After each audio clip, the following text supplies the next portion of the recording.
The Listeners by Walter de la Mare.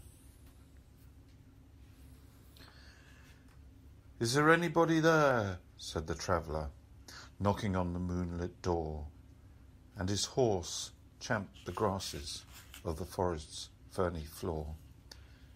And a bird flew up out of the turret above the traveller's head. And he smote upon the door a second time. "Is there anybody there?" he said.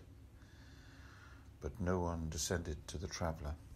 No head from the leaf-fringed sill leaned over and looked into his grey eyes, where he stood perplexed and still. But only a host of phantom listeners that dwelt in the lone house then stood listening in the quiet of the moonlight to that voice from the world of men. Stood thronging the faint moonbeams on the dark stair that goes down to the empty hall, hearkening in an air stirred and shaken by the lonely traveller's call. And he felt in his heart their strangeness, their stillness answering his cry, while his horse moved, cropped the dark turf, neath the starred and leafy sky.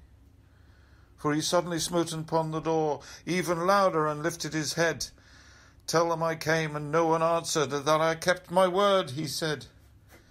Never the least stir made the listeners, though every word he spake fell echoing through the shadowiness of the still house from the one man left awake.